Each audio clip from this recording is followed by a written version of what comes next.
Tamhle ovečky. Já si vypadám jako kozy, ale jsou to ano, já mám to tady. Já mám to, já máš krmy. Já se bojím, že to už ne.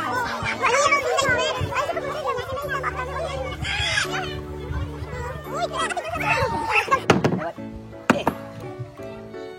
Zkušený kuželkář Matěj. No, jednou jsem to hrál v Českém Krumlově právě.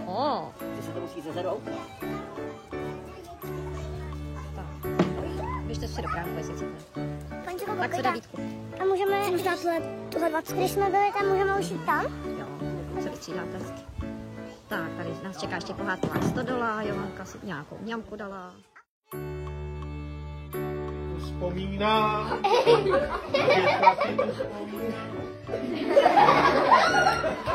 Někde se to láká se chudinka rozplakala. Kamarádi, ta řvala ani po hlavě nedostala. A jak pláče.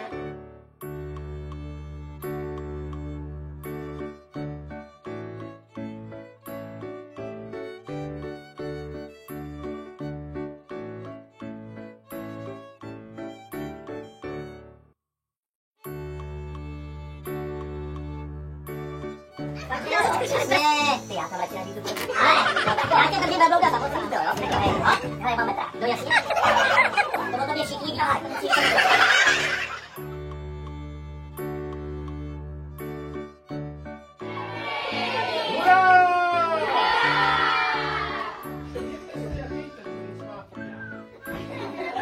To je čuchometr. Otočí se směrem k princez, něco chrápe, přičichne, voní jako velbloud.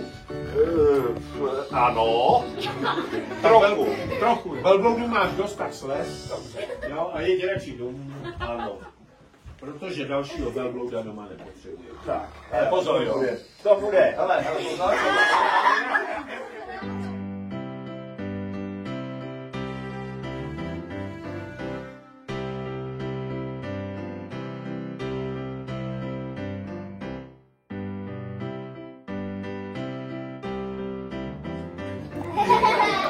Teď.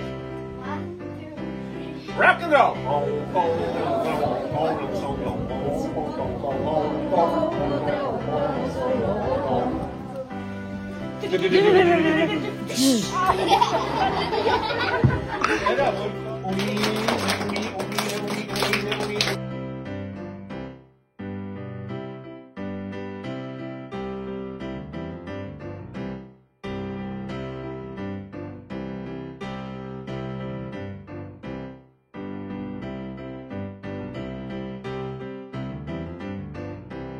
Tady mě podaří, jo?